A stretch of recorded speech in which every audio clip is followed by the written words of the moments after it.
నమస్తే సైన్యూస్. మరి ఈ రోజు మరి ప్రజావాణి దగ్గరకు వచ్చిన బాధితులు ఏందో తెలుసుకుందాం. ఇంతకుముందు గతంలో 4 నెలల కింద కూడా రావడం జరిగింది. మరి అప్పుడు డబుల్ బెడ్రూమ్లు వచ్చాయి కానీ సౌలతులు లేవని చెప్పేసి మన దగ్గర రావడం జరిగింది. ఇప్పుడు కూడా మళ్ళీ ఏదో సమస్య మీద వచ్చారు. మరి వాళ్ళ నోటి నుంచే తెలుసుకుందాం. అసలు ఎందుకు వచ్చారు, ఏం సంగతి అని తెలుసుకుందాం. మరి అన్న, గతంలో 3 నెలల కింద 4 నెలల కింద రావడం జరిగింది కదన్న, అసలు ఎందుకు వస్తున్నారు, ఏం ప్రాబ్లం అన్న? ఇంతకుముందు ఇల్లు లేదన్నారు, ఇప్పుడు ఇల్లు వచ్చింది. ఇల్లు వచ్చిన తర్వాత సమస్యలు ఏముందన్న? ఇల్లు వచ్చిన తర్వాత వసతులు లేవండి. అందులో దాదాపు మాకు ఇచ్చి కూడా 14 ఇప్పుడు 15 నెలలు దాటిపోయింది. ఈ నెలతో కలిపితే ఈ నెలతో 15 నెలలు అయినా సరే వసతులు మాకు అప్పుడు ఇచ్చినప్పుడు ఏమంటే 2 నెలల్లో పూర్తి చేస్తామని చెప్పారని చెప్పి మేము కూడా ఆగాం. 2 నెలల తర్వాత ఆగిన తర్వాత మళ్ళీ వచ్చి ప్రజాభవన్లో మళ్ళీ కంప్లైంట్ ఇస్తే కనుక ఏం చెప్తారంటే మరొక 1 నెల రోజులు ఆగండి అని చెప్పారు. 1 నెల రోజులు మొత్తం సమస్యలు అన్ని పరిష్కరిస్తామని చెప్పారు. ఆ మాట చెప్పారని చెప్పి మేము డిసెంబర్ 30 దాకా టైం ఇచ్చారని చెప్పి ఆగితే ఈ రోజు డిసెంబర్ 15 కల్లా మీరు రాకపోతే కనుక మీ ఇల్లుని జప్తు చేస్తాం, మీ ఇళ్ళని మాఫీ చేసి వేరే వాళ్ళకి ఎవరైతే అవసరం ఉందో వాళ్ళకి ఇచ్చేస్తామని చెప్పి ఇలాంటి బ్యానర్లు పెట్టి మమ్మల్ని భయాందోళనకు గురి చేస్తారు. ఎవరు పెడుతున్నారు? ఇది గృహ నిర్మాణ శాఖకు సంబంధించిన ఈడీ గారు వచ్చి ఆ రోజు మా అమ్మద్ కూడా డబ్బులు పెట్టిన దగ్గరికి వచ్చి బ్యానర్ పెట్టమని చెప్పి అధికారులు చెప్పేసి వెళ్ళారు. మొత్తం రాష్ట్ర తెలంగాణ గృహ నిర్మాణం సంబంధించిన ఈడీ గారు వచ్చి ఈ బ్యానర్ పెట్టమని చెప్పేసి వెళ్ళారు. ఇందుకు పెట్టండి. అది ఏమంటున్నారు అని ఇప్పుడు ఫైనల్ గా ఏమంటున్నారు మరి మీరు? అదే మీరు మీకు వసతులు ఇస్తామని చెప్పి వసతులు ఇస్తే కనుక మాకు ఈ బ్యానర్ మీరు పెట్టాల్సిన అవసరం మీకు లేదు, మాకు కూడా ఈ ప్రజాభవన్ చుట్టూ తిరగాల్సిన అవసరం మాకు లేదు. ఎందుకంటే మేము 14 నెలల నుంచి ఎందుకు తిరుగుతున్నాం, మా సమస్యలు పరిష్కరించాలని చెప్పి మేము రెగ్యులర్ తిరుగుతున్నాం. కానీ ఈ రోజు ఏంటంటే సమస్య పరిష్కరించకుండా మమ్మల్ని భయాందోళన గురి చేసే విధంగా ఇలాంటి బ్యానర్లు పెట్టి మరింత మమ్మల్ని భయపెట్టడం తప్ప ఏం ఉపయోగం లేదు. అన్న, ఇప్పుడు మీకు అందులో వాటర్ వస్తలేదా అన్న? లేదండి. సౌలతులు ఏం లేవా? లిఫ్ట్ లేదు, వాటర్ రావట్లేదు, డ్రైనేజ్ సమస్య అసలు డ్రైనేజ్ సమస్య లేదు. మరి ఏం లేనప్పుడు మీకు రూమ్ ఎందుకు అలౌట్ చేసినా? అదేనండి, మేము అదే అడుగుతున్నాం. దానికి సంబంధించి మాకు వసతులు లేని ఇల్లు ఇచ్చారని చెప్పి ఈ రోజు ఈ ప్రభుత్వానికి కొత్తగా వచ్చిన ఈ ప్రభుత్వం చెప్పుకోవడం కోసం ఇక్కడికి వచ్చాం మేము. గతంలో దరిద్రం ప్రభుత్వం ఇట్లా ఇచ్చిరని చెప్పేసి ఈ కొత్త ప్రభుత్వం అని చెప్పింది. మరి కొత్త ప్రభుత్వం వారు ఏం చేస్తున్నారు అన్న? మాకు మొన్న వచ్చిన అధికారులు కూడా అదే చెప్పారు. 900 కోట్లు రాష్ట్ర వ్యాప్తంగా కేటాయించాం, మీ ఆమదు కూడా 9 కోట్లు కేటాయించామని చెప్పన్నారు. మరి 9 కోట్లు కేటాయించి 2 నెలలు అవుతున్నా కానీ ఎందుకు నత్తనడకన పనులు జరుగుతున్నాయి, ఎందుకు పనులు పూర్తి చేయట్లేదు? పూర్తి చేస్తే కనుక మేము ఎందుకు వెళ్ళలేకపోతున్నాం? ఇవన్నీ కూడా చెప్పాల్సిన అధికారులు ఈ రోజు మమ్మల్ని ఇబ్బంది పెట్టి ఈ రోజు ఇంకా మరింత భయాందోళనకు గురి చేసే విధంగా ఇలాంటి బ్యానర్లు పెట్టడం మూలంగా చాలా మంది ఆందోళనకు గురి చేస్తున్నారు. అరే, అదృష్టం వచ్చింది చెప్పి అనుకోవాలా, లేకపోతే ఈ వచ్చిన ఇల్లుని చేజారుతుందని చెప్పి బాధపడాల్సిన పరిస్థితులు ఈ రోజు ఉన్నాం. అందుకనే ప్రజాపాలనలో ఈ ప్రజాభవన్ చెప్పుకోవడానికి మరోసారి మేము ఇంటి పత్రాలు ఇవ్వడానికి వచ్చాం. కానీ ఈ వింత పత్రం ఇవ్వడానికి కోసం కూడా ఈ రోజు పోలీసులు ఇక్కడ ఆపుతున్నారు, సెక్యూరిటీ సిబ్బంది కూడా ఎల్ని కూడా మమ్మల్ని ఆపుతున్నారు. అంటే ఇప్పుడు ఈ పత్రం తీసుకొని వెళ్తే మీకు ఎలనిస్తలేదు అంటే దీనివల్ల వాళ్ళకు మైనస్ ఏముందన్న? ఏమో మేము నిరసన తెలియజేస్తామని చెప్పి అనడం కోసం ఏమన్నా వాళ్ళు భయపడతాం, మాకు అర్థం కావట్లేదు. అంటే నిరసన చేసేది ఉంటే ఇంతకు ముందు వచ్చినట్టు 200-300 మంది వస్తారు కదా. అవును, ఇప్పుడు వచ్చింది మా అంటే 10 మంది 15 మంది లేరు కదా. కూడా మాకు దాదాపు 100 మంది లోపల ఉన్నారు మా వాళ్ళు. వాళ్ళందరికి కూడా ఇదే పరిస్థితి తీసుకుని అక్కడ పక్కన పడేశారు మా వినపత్రాలు. మరి ఇప్పుడు 9 కోట్లు ఇక్కడ రిలీజ్ చేసినప్పుడు ఆ 9 కోట్ల వ్యవస్థ నిజంగానే రిలీజ్ చేసిందా, లేకపోతే కింద అనుచరులు ఏమన్నా గుడిలాగా చేసిరా? రిలీజ్ చేయడం అయితే రిలీజ్ చేశారండి. కానీ అధికార నిర్లక్ష్యం వల్ల ఈ రోజు ఏంటంటే పనులు నడకడం జరుగుతున్నాయి. అసలు ఏ పనులు కూడా మనకి చేయడం జరగడం లేదు. మేము అడుగుతుంది ఏంటంటే 14 నెలలైనా చేయలేని పరిస్థితి ఎందుకు వస్తుందని చెప్పి అడుగుతున్నాం. ఇది ఎవరి నిర్లక్ష్యం? ప్రభుత్వ నిర్లక్ష్యమా, అలా అధికార నిర్లక్ష్యమా? అంటే అధికారం వచ్చేసి మాత్రం ఇప్పుడు December 7 వస్తేనే సంవత్సరం అవుతుంది. అంతకుముందు 2 నెలల ముందు మీకు ఇచ్చారు కదా. అవును, ఎలక్షన్ కోడ్ కంటే ముందు కొంచెం. అవును, అదే కదా మీకు ఇచ్చారు. అవునండి. మరి అప్పుడు అంటే ఇప్పుడు వీళ్ళు వచ్చిన తర్వాత సంవత్సరం అవుతుంది కదా. ఈ సంవత్సరం లోపల ఎలాంటి మాకు ఆగస్టు సెప్టెంబర్ మధ్యన మాకు పట్టాలు ఇచ్చారండి. పట్టాలు ఇచ్చిన తర్వాత గవర్నమెంట్ అయిపోయింది, కాలం తీరిపోయింది. కాలం తీరిపోయిన తర్వాత ఈ వచ్చిన గవర్నమెంట్ నుంచి దాదాపు ఈ 10 నెలల కాలంలో కూడా 14 నెలల కాలంలో కూడా మేము 10 సార్లు ఈ ఆఫీస్ చుట్టూ తిరిగాం, ఈ ప్రజాభవన్ చుట్టూ తిరగడం జరిగింది. అయినా కానీ మా సమస్య పరిష్కారం కాలేదు. అన్న, ఇప్పుడు మీరు ఇందాక వేరే తన మాట్లాడినట్టు చూసాను. మరి అక్కడ నీళ్ళు లేనప్పుడు మీరు ఎలా ఉంటున్నారు? అక్కడ ఉండట్లేదు. ఇప్పుడు ఉండట్లేదా మీరు? ఉండట్లేదు. అచ్చా, ఉన్న వాళ్ళు ఎవరైనా ఉన్నారా? ఇంతకుముందు ఎవరైనా ఉన్నారా అక్కడ? ఎవ్వరు లేరు. మా బ్లాక్ లో అసలు ఎవ్వరు లేరు. వాటర్ ఉంటే కదా అక్కడ ఉండడానికి ఉంటుంది. అచ్చా, బ్లాక్ లో ఎవ్వరు లేరు? నిన్న మొన్న పోయి గృహ ప్రవేశాలు అవి ఇవి చేసుకున్నారు తప్ప వాటర్ ఫెసిలిటీ లేదు. ఒకటి, 2 కరెంట్ కూడా నిన్న మొన్న మీటర్లు ఇచ్చారు, అవి కూడా ఇచ్చేసి కంప్లీట్ చేసి కరెంట్ వస్తుంది ఇప్పుడు. కనీసం వైరింగ్ మోటార్ పైకి నీళ్ళు ఎక్కించాలంటే కూడా మోటార్లు 3 సార్లు చేయించుకున్నాం మేము, పర్సనల్ అమౌంట్ అందరం కలిపి గ్రూప్ చేసి. అది కూడా మాకు కాలిపోతూ ఉంది. అదొకటి లేదు. మెయిన్ మాకు కావాల్సింది ఏంటి? Water facility. అది లేకుండా మీరు 15th లోపు వచ్చేసి ఉన్నారా, మీకు ఇల్లు లేనట్టు. లేదు మీరు 15th లోపు రాకపోతే మీకు సొంత మిల్లు ఉన్నాయి కాబట్టి మీరు రావట్లేదు. అంటే ఇప్పుడు 15/12/2024 అంటే ఇప్పుడు కాంగ్రెస్ ప్రభుత్వం వచ్చేసి మనకు 3 రోజులు ఎక్కువ అవుతుంది అన్న. 12 నెలలు నిండిన తర్వాత ఒక 3-4 రోజులు అవుతుంది. ఆ సెప్టెంబర్ 3-4 రోజులలో వస్తే మీకు ఇల్లు ఉంటాయి, ఆ. లేకపోతే ఉండవు. ఉండవు. అంటే సంవత్సరం పూర్తి చేసుకుని ఆఫర్ ఇచ్చిరా అన్న ఇది? ఆ. అదేనా? ఇక అట్లనే అనుకోవాలన్న, ఏం చేస్తాం ఇక చెప్పాలి.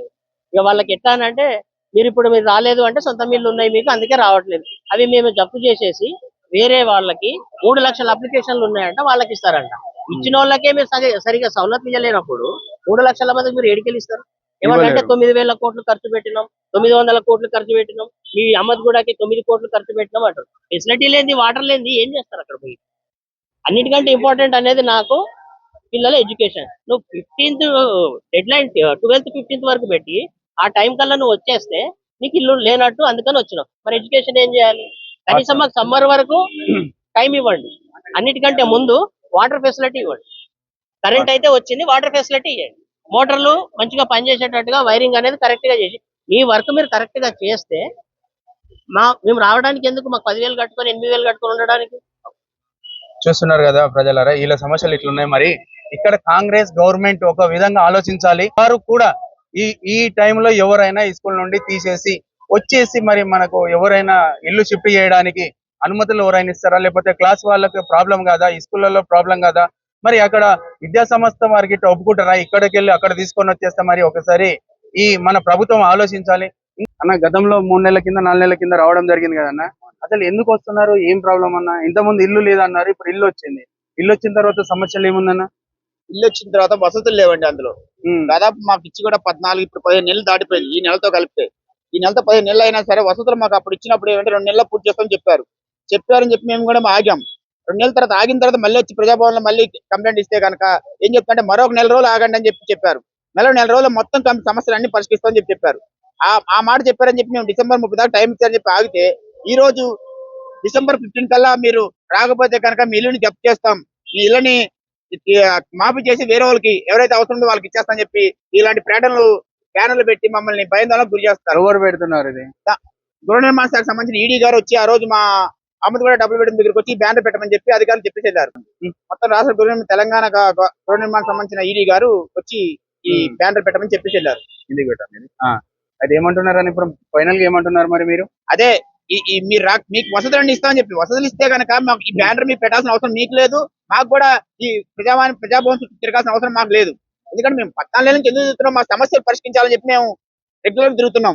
కానీ ఈ రోజు ఏంటంటే సమస్య పరిష్కరించకుండా మమ్మల్ని భయాందోళన గురి చేసే విధంగా ఇలాంటి బ్యానర్లు పెట్టి మరింత మమ్మల్ని భయపెట్టడం తప్ప ఏం ఉపయోగం లేదు అన్న. ఇప్పుడు మీకు అందులో వాటర్ వస్తలేదా అన్న? లేదండి. సౌలతులు ఏం లేవా? లిఫ్ట్ లేదు, వాటర్ రావట్లేదు, డ్రైనేజ్ సమస్య అసలు డ్రైనేజ్ సమస్య లేదు. మరి ఏం లేనప్పుడు మీకు రూమ్ ఎందుకు అలౌట్ చేసినా? అదేనండి, మేము అదే అడుగుతున్నాం. దానికి సంబంధించి మాకు వసతులు లేని ఇల్లు ఇచ్చారని చెప్పి ఈ రోజు ఈ ప్రభుత్వానికి కొత్తగా వచ్చిన ఈ ప్రభుత్వం చెప్పుకోవడం కోసం ఇక్కడికి వచ్చాం మేము. గతంలో దరిద్రం ప్రభుత్వం ఇట్లా ఇచ్చిరని చెప్పేసి ఈ కొత్త ప్రభుత్వం అని చెప్పింది. మరి కొత్త ప్రభుత్వం వారు ఏం చేస్తున్నారు అన్న? మాకు మొన్న వచ్చిన అధికారులు కూడా అదే చెప్పారు. 900 కోట్లు రాష్ట్ర వ్యాప్తంగా కేటాయించాం, మీ అహ్మద్గూడకి 9 కోట్లు కేటాయించామని చెప్పన్నారు. మరి 9 కోట్లు కేటాయించి 2 నెలలు అయితున్నా కానీ ఎందుకు నత్తనడకన పనులు జరుగుతున్నాయి? ఎందుకు పనులు పూర్తి చేయట్లేదు? పూర్తి చేస్తే కనుక మేము ఎందుకు వెళ్ళలేకపోతున్నాం? ఇవన్నీ కూడా చెప్పాల్సిన అధికారులు ఈ రోజు మమ్మల్ని ఇబ్బంది పెట్టి ఈ రోజు ఇంకా మరింత భయాందోళన గురి చేసే విధంగా ఇలాంటి బ్యానర్లు పెట్టడం మూలంగా చాలా మంది ఆందోళనకు గురి చేస్తున్నారు. అరే మా అదృష్టం వచ్చింది చెప్పి అనుకోవాలా, లేకపోతే ఈ వచ్చిన ఇల్లుని చేజారుతుందని చెప్పి బాధపడాల్సిన పరిస్థితులు ఈ రోజు ఉన్నాం. అందుకనే ప్రజాపాలనలో ఈ ప్రజాభవన్ చెప్పుకోవడానికి మరోసారి మేము వినతి పత్రాలు ఇవ్వడానికి వచ్చాం. కానీ ఈ వినతి పత్రం ఇవ్వడానికి కోసం కూడా ఈ రోజు పోలీసులు ఇక్కడ ఆపుతున్నారు, సెక్యూరిటీ సిబ్బంది కూడా వెళ్ళి కూడా మమ్మల్ని ఆపుతున్నారు. అంటే ఇప్పుడు ఈ పత్రం తీసుకొని వెళ్తే మీకు ఎలనిస్తలేదు అంటే దీని వల్ల వాళ్ళకు మైనస్ ఏముందన్న? ఏమో మేము నిరసన తెలియజేస్తామని చెప్పి అనడం కోసం అన్నా వాళ్ళు భయపడతాం, మాకు అర్థం కావట్లేదు. అంటే నిరసన చేసేది ఉంటే ఇంతకు ముందు వచ్చినట్టు 200-300 మంది వస్తారు కదా. అవును, ఇప్పుడు వచ్చింది మా అంటే 10 మంది 15 మంది లేరు కదా. కూడా మాకు దాదాపు 100 మంది లోపల ఉన్నారు మా వాళ్ళు. వాళ్ళందరికి కూడా ఇదే పరిస్థితి తీసుకుని అక్కడ పక్కన పడేశారు మా వినతి పత్రాలు. మరి ఇప్పుడు 9 కోట్లు ఇక్కడ రిలీజ్ చేసినప్పుడు ఆ 9 కోట్ల వ్యవస్థ నిజంగానే రిలీజ్ చేసిందా, లేకపోతే కింద అనుచరులు ఏమన్నా గుడిలాగా చేసిరా? రిలీజ్ చేయడం అయితే రిలీజ్ చేశారండి, కానీ అధికార నిర్లక్ష్యం వల్ల ఈ రోజు ఏంటంటే పనులు నడకడం జరుగుతున్నాయి. అసలు ఏ పనులు కూడా మనకి చేయడం జరగడం లేదు. మేము అడుగుతుంది అంటే 14 నెలలైనా చేయలేని పరిస్థితి ఎందుకు వస్తుందని చెప్పి అడుగుతున్నాం. ఇది ఎవరి నిర్లక్ష్యం? ప్రభుత్వ నిర్లక్ష్యమా, అధికార నిర్లక్ష్యమా? అంటే అధికారం వచ్చేసి మాత్రం ఇప్పుడు December 7 వస్తేనే సంవత్సరం అవుతుంది. అంతకుముందు 2 నెలల ముందు మీకు ఇచ్చారు కదా, అవును. ఎలక్షన్ కోడ్ కంటే ముందు కొంచెం. అవును. అదే కదా మీకు ఇచ్చారు. అవునండి. మరి అప్పుడు అంటే ఇప్పుడు వీళ్ళు వచ్చిన తర్వాత సంవత్సరం అవుతుంది కదా, ఈ సంవత్సరం లోపల ఎలాంటి మాకు పనులు జరగలేవా ఆగస్టు మీకు? సెప్టెంబర్ మధ్యన మాకు పట్టాలు ఇచ్చారండి. పట్టాలు ఇచ్చిన తర్వాత గవర్నమెంట్ అయిపోయింది, కాలం తీరిపోయింది. కాలం తీరిపోయిన తర్వాత ఈ వచ్చిన గవర్నమెంట్ నుంచి దాదాపు ఈ 10 నెలల కాలంలో కూడా 14 నెలల కాలంలో కూడా మేము 10 సార్లు ఈ ఆఫీస్ చుట్టూ తిరిగాం, ఈ ప్రజాభవన్ చుట్టూ తిరగడం జరిగింది. అయినా కానీ మా సమస్య పరిష్కారం కాలేదు. అన్న ఇప్పుడు మీరు ఇందాక వేరే తన మాట్లాడినట్టు చూశాను, మరి అక్కడ నీళ్ళు లేనప్పుడు మీరు ఎలా ఉంటున్నారు అక్కడ? మేము ఉండట్లేదు. ఇప్పుడు ఉండట్లేదా మీరు? ఉండట్లేదు ఆడ. అచ్చా, ఉన్న వాళ్ళు ఎవరైనా ఉన్నారా? తర్వాత ఇంత ముందు ఎవరైనా ఉన్నారా అక్కడ? ఎవ్వరు లేరు. మా బ్లాక్ లో అయితే ఎవ్వరు లేరు. వాటర్ ఉంటే కదా అక్కడ ఉండడానికి ఉంటుంది. అచ్చా, బ్లాక్ లో ఎవ్వరు లేరు. ఎవ్వరు లేరు. నిన్న మొన్న పోయి గృహ ప్రవేశాలు అవి ఇవి చేసుకున్నారు తప్ప వాటర్ ఫెసిలిటీ లేదు ఒకటి. రెండు కరెంట్ కూడా నిన్న మొన్న మీటర్లు ఇచ్చారు, అవి కూడా ఇచ్చేసి కంప్లీట్ చేసి కరెంట్ వస్తుంది ఇప్పుడు. కనీసం వైరింగ్ మోటార్ పైకి నీళ్ళు ఎక్కించాలంటే కూడా మోటార్లు 3 సార్లు చేయించుకున్నాం మేము, పర్సనల్ అమౌంట్ అందరం కలిపి గ్రూప్ చేసి. అది కూడా మాకు కాలిపోతూ ఉంది. అదొకటి లేదు. మెయిన్ మాకు కావాల్సింది ఏంది వాటర్ ఫెసిలిటీ. అది లేకుండా మీరు 15th లోపు వచ్చేసి ఉన్నారా, మీకు ఇల్లు లేనట్టు. లేదు, మీరు 15th లోపు రాకపోతే మీకు సొంత ఇల్లు ఉన్నాయి కాబట్టి మీరు రావట్లేదు. అంటే ఇప్పుడు 15/12/2024 అంటే ఇప్పుడు కాంగ్రెస్ ప్రభుత్వం వచ్చేసి మనకు 3 రోజులు ఎక్కువ అవుతుంది అన్న. 12 నెలలు నిండిన తర్వాత ఒక 3-4 రోజులు అవుతుంది. ఆ 3-4 రోజులలో వస్తే మీకు ఇల్లు ఉంటాయి, లేకపోతే ఉండవు. అంటే సంవత్సరం పూర్తి చేసుకుని ఆఫర్ ఇచ్చిరా అన్న? అదేనా? ఇక అట్లనే అనుకోవాలన్నా, ఏం చేస్తాం చెప్పాలి. ఇక వాళ్ళకి ఎట్లా అంటే మీరు రాలేదు అంటే సొంత ఇల్లు ఉన్నాయి మీకు, అందుకే రావట్లేదు. అవి మేము జప్తు చేసేసి వేరే వాళ్ళకి 3 లక్షల అప్లికేషన్లు ఉన్నాయంట, వాళ్ళకి ఇస్తారంట. ఇచ్చిన వాళ్ళకే మీరు సరిగా సౌలభ్యం ఇవ్వలేనప్పుడు 3 లక్షల మందికి మీరు ఏడికెళ్ళిస్తారు? ఏమన్నంటే 9,000 కోట్లు ఖర్చు పెట్టినాం, 900 కోట్లు ఖర్చు పెట్టినాం, మీ అమ్మద్గూడకి 9 కోట్లు ఖర్చు పెట్టినాం అంటారు. ఫెసిలిటీ లేని, వాటర్ లేని ఏం చేస్తారు అక్కడ పోయి? అన్నిటికంటే ఇంపార్టెంట్ అనేది నాకు పిల్లల ఎడ్యుకేషన్. నువ్వు 15th dead line 12th 15th వరకు పెట్టి ఆ టైం కల్లా నువ్వు వచ్చేస్తే నీకు ఇల్లు లేనట్టు, అందుకని వచ్చినావు. మరి ఎడ్యుకేషన్ ఏం చేయాలి? కనీసం మాకు సమ్మర్ వరకు టైం ఇవ్వండి. అన్నిటికంటే ముందు వాటర్ ఫెసిలిటీ ఇవ్వండి. కరెంట్ అయితే వచ్చింది, వాటర్ ఫెసిలిటీ ఇవ్వండి. మోటార్లు మంచిగా పనిచేసేటట్టుగా వైరింగ్ అనేది కరెక్ట్ గా చేసి మీ వర్క్ మీరు కరెక్ట్ గా చేస్తే మేము రావడానికి ఎందుకు? మాకు 10,000 కట్టుకొని 8,000 కట్టుకొని ఉండడానికి.